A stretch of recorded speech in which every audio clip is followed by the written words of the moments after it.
ఒక రాజకీయ పార్టీ ఎలా ఆలోచించాలి, తన సంప్రదాయ బంధనాలను దాటి కాలాన్ని బట్టి సామాజిక స్వభావాన్ని బట్టి తన నిర్మాణాన్ని కార్యాచరణను ఎలా మార్చుకోవాలో మనం ఇవాళ చాలా అవసరం. ఆ దిశగా ఈ కార్యక్రమం జరుగుతున్నందుకు నాకు చాలా సంతోషంగా ఉంది. సరే, ఇవాళ కులం గురించి విస్తృతమైన చర్చ జరుగుతూ ఉంది. నేను ఎక్కువ మూలాల్లోకి వెళ్లకుండా డైరెక్ట్గా సబ్జెక్ట్లోకి వచ్చేస్తాను. మనకి ఇవాళ ఫ్యాసిజం భారతదేశాన్ని ఒక తుఫానులా ముంచెత్తుతున్న ప్రమాదకరమైన పరిస్థితుల్లో ఆ ఫ్యాసిజానికి వ్యతిరేకంగా పోరాటం చేయాల్సిన ఒక తాత్విక చైతన్యం కావాలి. ఆ తాత్విక చైతన్యాన్ని అందించే వారే ఇవాళ ఈ మూర్తులందరూ కూడా. ఫూలే కావచ్చు, పెరియార్ కావచ్చు, డాక్టర్ బాబాసాహెబ్ అంబేద్కర్ కావచ్చు, ధర్మన్న కావచ్చు, జాషువా కావచ్చు. అలా ఇవాళ సాహిత్యంలోకి వస్తే ఇందాక మిత్రులు చెప్పినట్టుగానే ఇవాళ మనం కుల నిర్మూలన గురించి మాట్లాడుతున్నాం. కానీ అసలు నన్నయ్య భారతం వర్ణ వ్యవస్థ సంరక్షణ దగ్గర మొదలైంది. అంటే పూర్తిగా దీనికి భిన్నంగా మొదలైంది. నన్నయ్య ఏమంటాడంటే రాజు వర్ణ వ్యవస్థకి కాపలాదారుడుగా ఉండాలి. నంబర్ 1. వర్ణాశ్రమ ధర్మ మహామహిమన్ కవులు కీర్తించాలి. నంబర్ 2 అని స్పష్టంగా చెప్పాడు.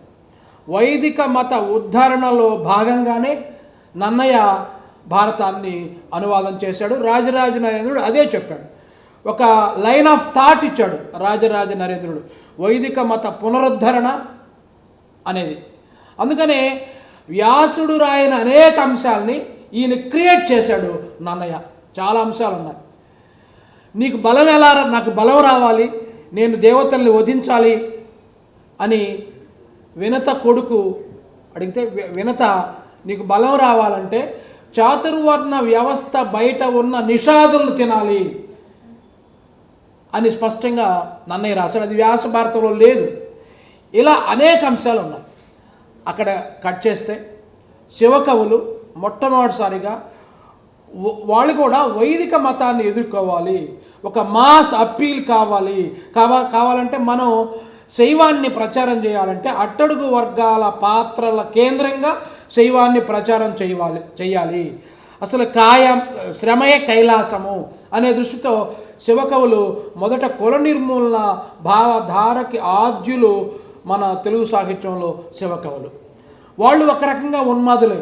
వాళ్ళు బౌద్ధము, చార్వాకము, జైనము దుష్పథములు, వీటిని నాశనం చేసే వరకు మేము నిద్రలేపోము అని కూడా రాశారు శివకవులు బసవేశ్వరుడి దగ్గర నుంచి.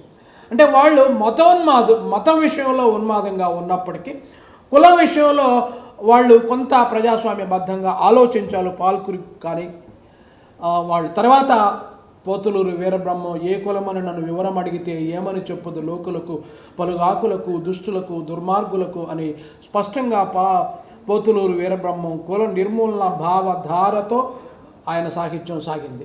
తర్వాత వేమన మనందరికీ తెలుసు. ఇవాళ ప్రత్యేకంగా వేమన గురించి మనం చర్చించుకోవాల్సిన అవసరం లేదు.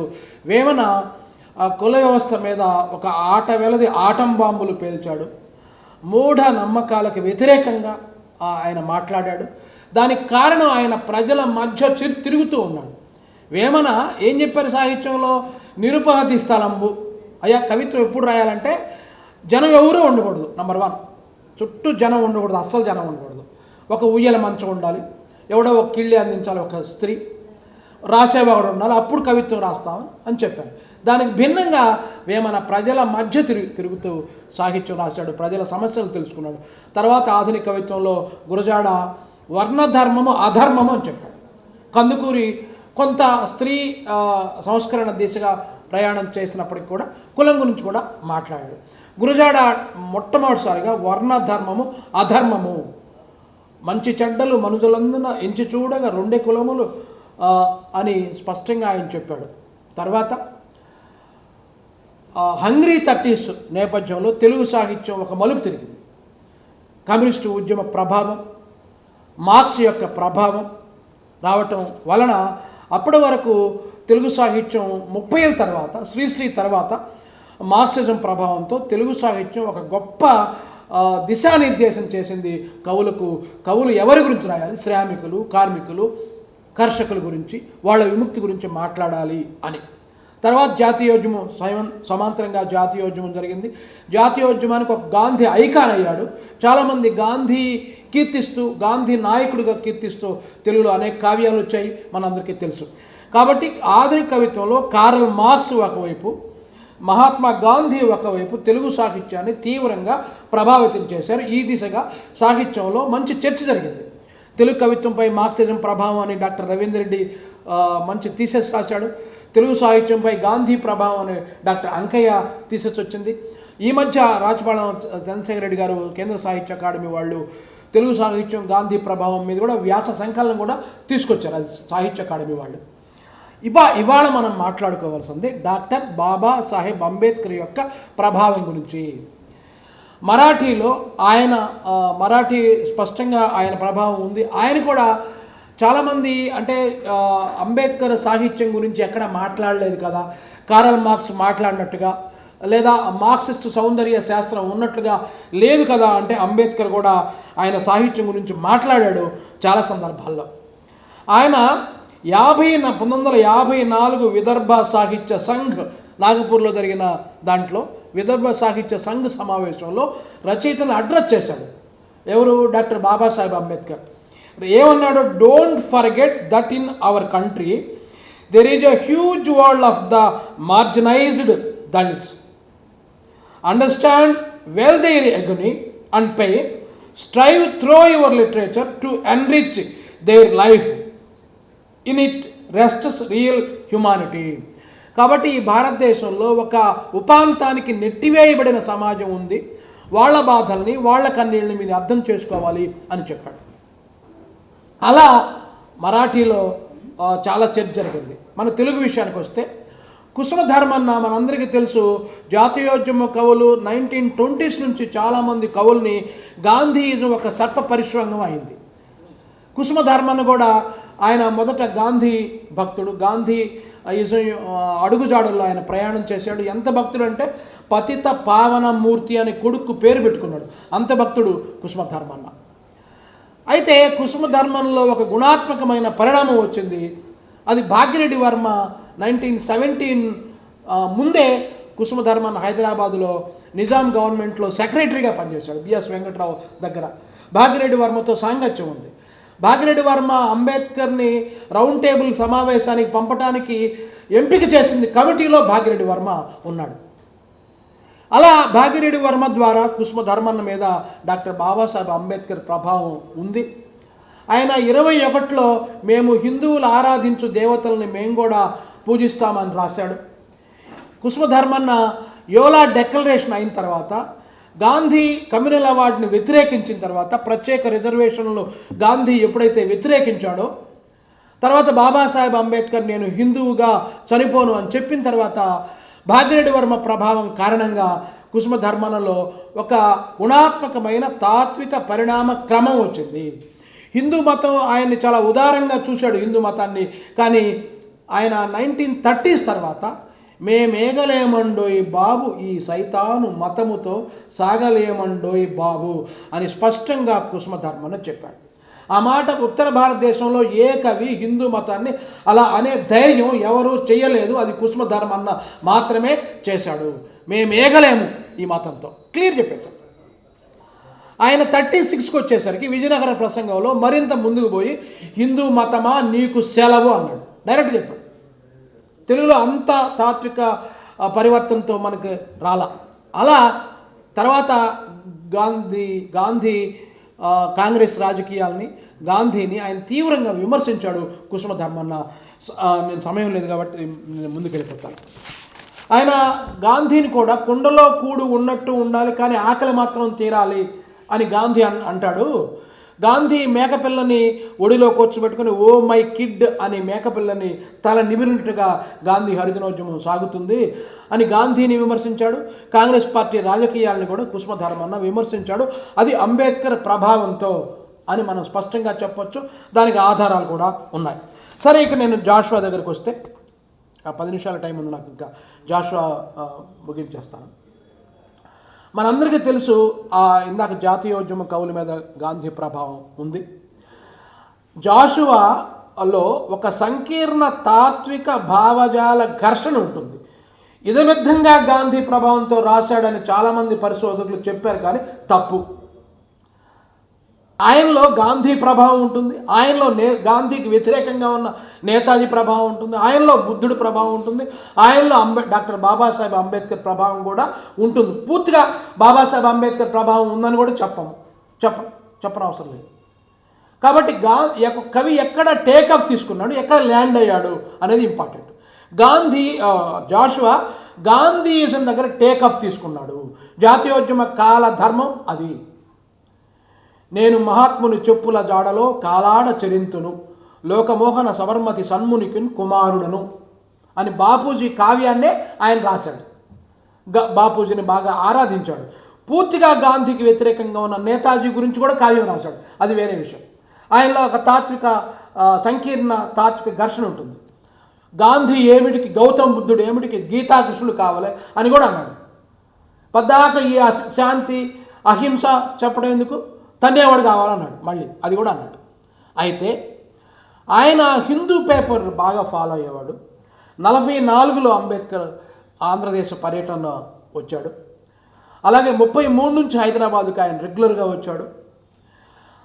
44లో రాజమండ్రి వచ్చాడు. తర్వాత నెల్లూరు నుంచి ప్రారంభమై ఆయన ప్రయాణం అంబేద్కర్ ప్రభావం ఉంది. అప్పుడు తెలుగు కవులు అంబేద్కర్ వైపు చూశారు. కుసుమధర్మన్ కావచ్చు, రాజమండ్రిలో ఉండే జాల రంగస్వామి కావచ్చు, చాలామంది కవులు. మన జాషువా కూడా రాజమండ్రి వెళ్ళేవాడు. కుసుమధర్మన్తో పరిచయం ఆయనకి. ఆయన జైభేరి పత్రికలో, ఆ రోజుల్లో జైభేరి పత్రిక చదువుతూ ఉండేవాడు. కుసుమధర్మన్న, జాషువా ఇద్దరు మాట్లాడుకునేవాళ్ళు. భీమన్న కూడా రాజమండ్రి వెళ్ళాడు. ఇలా చర్చలు జరిగాయి. కాబట్టి కుసుమధర్మన్న ప్రస్తావించాడు అంబేద్కర్ ప్రభావం నుంచి భీమన్నతో, జాషువాతో రాజమండ్రిలో. అది భీమన్న నేను జాషువా అనే బుక్ రాశాడు. దాంట్లో స్పష్టంగా బోయి భీమన్న కుసుమధర్మన్నతో ఇద్దరికి ఉన్న అనుబంధం, రాజమండ్రిలో జరిగిన చర్చల సారాంశం కూడా చెప్పాడు. ఇవన్నీ మనకి ఇంతకుముందు ఎక్కడ నమోదు కాల.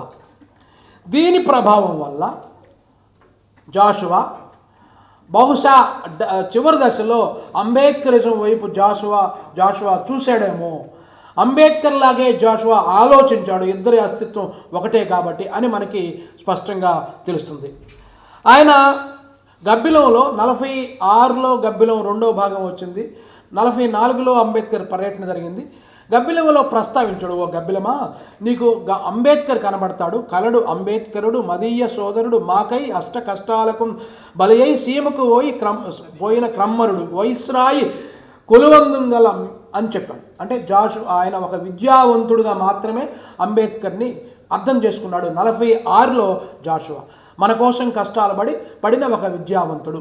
ఓ గబ్బిలమా, అతను కానీ ఎదురొస్తే, ఆయన కానీ నీకు కనబడితే అక్కడ నీ విజయం ప్రారంభమవుతుంది అన్నాడు. అతని మెప్పుల్ నీ జయారంభముల్ అని గబ్బిలంతో స్పష్టంగా చెప్పాడు. 56లో జాషువా అంబేద్కర్ మీద కొన్ని పద్యాలు రాశాడు, 6 పద్యాలు రాశాడు. దాంట్లో శాంతి సంగ్రామోద్దండులతో పోరు సల్పి యావజ్జగంబు ఆమోదింపగా నిద్ర మేల్కొల్పినావు ఆత్మీయ జాతీయులను అంటాడు. అంటే అంబేద్కర్ని అడ్రస్ చేశాడు. ఏం అడ్రస్ చేశాడు? శాంతి సంగ్రామోద్దండులతో పోరు సల్పావు, నంబర్ 1. అంటే ఏంటి? గాంధీతో నువ్వు యుద్ధం చేశావు.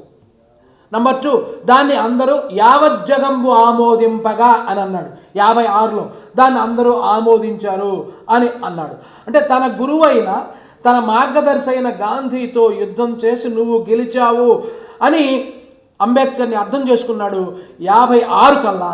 ఇది చాలా కీలకం.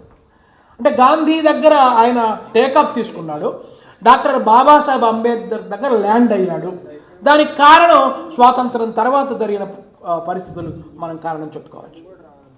అలాగే ఈ 2 మాత్రమే జాషువా మీద ఆయన ప్రభావం ఉందని వీటి మాత్రమే చెప్తామా? కాదు. స్పష్టంగా జాతీయోద్యమాన్ని సస్పెక్ట్ చేశాడు అంబేద్కర్. ఈ స్వాతంత్రము దోపిడీ పాలక వర్గాలను అంతం చేయగలదా, ఇక్కడ క్యాస్ట్ను కుల నిర్మూలన చేయగలదా స్వాతంత్రము? అలా చేయకపోతే ఆ స్వాతంత్రం నాకు అవసరం లేదన్నాడు. తర్వాత అరుణ్ శౌరి లాంటి వాళ్ళు ఆయన జాతీయ ద్రోహి అన్నాడు అని కూడా అన్నాడు. ఆయన కాంటెస్ట్ అది కాదు, బ్రిటిష్కి వ్యతిరేకమే. కానీ స్వాతంత్రం ఎక్కడ రావాలి అని చెప్పాడు. కుసుమ ధర్మన్న కూడా ఏమన్నా అంటే ఈ స్వాతంత్ర రథము ఈ మిట్టపల్లాల్లో కూడా రావాలి. స్వాతంత్ర రథం రాబోయే ముందు ఈ మిట్టపల్లాలను చదును చేయకపోతే స్వాతంత్ర రథం చక్రాలు ఇరిగిపోతాయి. అది జగన్నాథ రథ చక్రాలు కావచ్చు, స్వాతంత్ర రథ చక్రాలు కావచ్చు. ఇక్కడ మిట్టపల్లాలు ఉన్నాయి, ముందు ఈ మిట్టపల్లాలని లోయలు ఉన్నాయి, కొండలు ఉన్నాయి, వీటిని చదును చేయండి. చదును చేసిన తర్వాత రావాలన్న ఆయన 56 ఉపన్యాసంలో కూడా ధర్మన్న 36 ఉపన్యాసం సోషలిస్టులు మతంతో ఢీ కొనాలి అని కూడా స్పష్టంగా చెప్పాడు. కాబట్టి జాషువా జాతీయోద్యమాన్ని అంబేద్కర్ అనుమానించినట్టుగానే స్వాతంత్ర స్వర్ణ సూత్రంబు అస్పృశ్యత వ్యాఘ్రాన్ని కట్టిపాడవేయగలదా అని ప్రశ్నించాడు. స్వాతంత్రం అనే స్వర్ణ సూత్రం తాడు ఈ అస్పృశ్యత అనే వ్యాఘ్రాన్ని, ఈ పెద్ద పులిని కట్టిపడేస్తుందా అని ప్రశ్నించాడు. ఇది కీలకం ఈ ప్రశ్న. అంటే ఆయన అంబేద్కర్ లాగా అనుమానించాడు.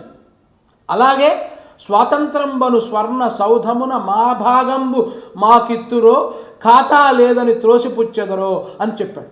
అబ్బాయి జాతీయోద్యమంలో మా షేర్ ఏమన్నా మాకు ఇస్తారా, లేదా మీకు లేదని చెప్తారా అన్నాడు. అది అంబేద్కర్ ప్రభావమే.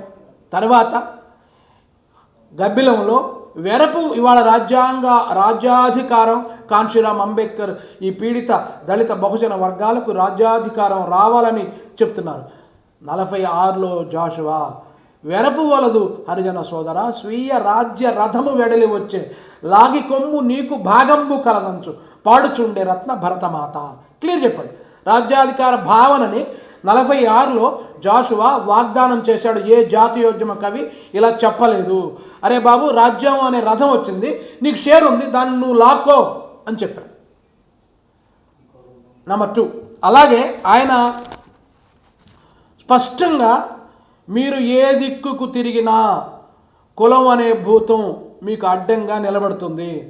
ఆ భూతాన్ని భూస్థాపితం చేయకపోతే ఇక్కడ విప్లవం విజయవంతం కాదు అని బాబాసాహెబ్ అంబేద్కర్ చెప్పాడు. అదే మాట జాషువా చిన్న నాయకుడు నవల్లో అంటే అదే మాట అన్నాడు. చూడండి, ఆశ్చర్యం వేస్తుంది. ఈ వర్ణ వైషమ్య మహాపిశాచము భారతాభ్యుదయమునకు ప్రతిబంధకమై ఆసేతు హిమాచల వ్యాప్తమై జాత్యున్నతిని అరికట్టుచున్నది అన్నాడు. క్లియర్, అదే మాట ఇలా చెప్పాడు చిన్న నాయకుడిలో జాషువా. అంబేద్కర్ అన్న మాటే.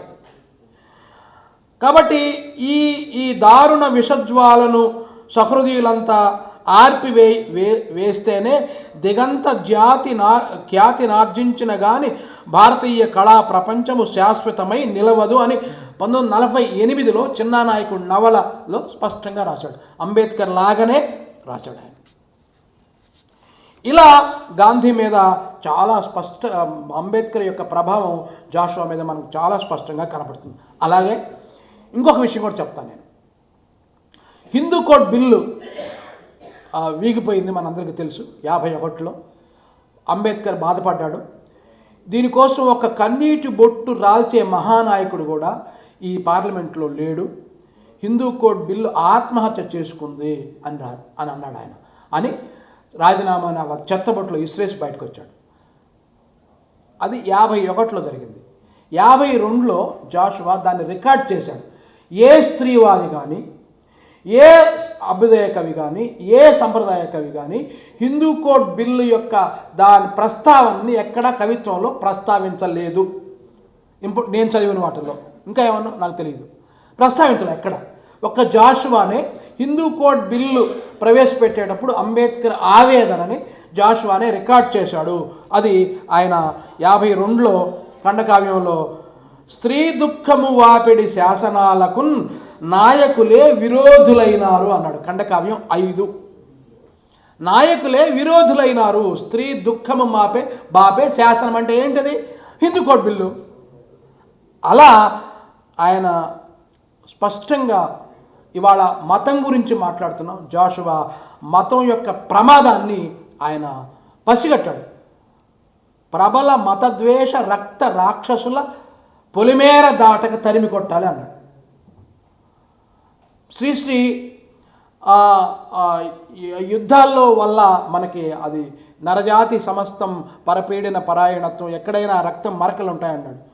కానీ మతం అనే యుద్ధంలో చనిపోయిన ప్రజల నెత్తురుతో ఈ భూమి అంతా తడిసింది అన్నాడు. మతం అనే యుద్ధంలో చనిపోయిన ఆ నెత్తురుతో ఈ భూమి అంతా తడిసింది అన్నాడు. అలా జాషువా మీద మళ్ళీ పరిశోధన జరగాల్సిన అవసరం ఉంది. అంటే ఒక మహాకవిలో అనేక భావజాలాల సంఘర్షణ ఉంటుంది. కాబట్టి ఇలాగే మాట్లాడాడు అని మనం ముద్ర వేయకుండా, గాంధేయిస్ట్ పొయెట్ అని ముద్ర వేయకుండా, ఆయనలో పరిణామ క్రమం ఎందుకు వచ్చింది, దానికి కారణాలేంటి, గమన సూత్రాలేంటి అని మనం అర్థం చేసుకోవాల్సిన అవసరం ఉంది. అలాగే కమ్యూనిస్టు ఉద్యమ ప్రభావం కూడా జాషువా మీద ఉంది. తాపీ ధర్మారావుతో ఆయన చాలా సాంగత్యం చేశాడు. తాపీ ధర్మారావు ప్రభావం ఆయన మీద ఉంది. సకల కార్మిక కథానకములు ఆలకించు కర్ణములు నావి అని కూడా స్పష్టంగా చెప్పాడు. అనాథలో కమ్యూనిస్టు ఉద్యమ ప్రభావం మనకు చాలా స్పష్టంగా కనబడుతుంది. అలా జాషువా స్పష్టంగా అంబేద్కర్ వైపు, గాంధీజం దగ్గర ప్రారంభమై అంబేద్కర్ వైపు చూశాడేమో అనడానికి ఆయన సాహిత్య పరిణామ క్రమాన్ని మనం అర్థం చేసుకోవాల్సిన ఉంటే తెలుస్తుంది. జాషువా తర్వాత సంప్రదాయ పద్యకవులు చాలామంది అంబేద్కర్ గురించి రాశారు. ఒక చోడగిరి చంద్రరావు భీమ్ సాహితీ స్రవంతి అనే సంస్థను స్థాపించాడు 1965లో. మరాఠీలో కూడా ఆ పేరు అప్పుడు లేదు, భీమ సాహిత్యం అనే పదం లేదు. ఇవాళ మనం వామపక్ష భీమపక్ష జమిలి పోరాటాలు జరగవలసిన అవసరం ఉంది. దానికి సంకేతమే ఈ సభ.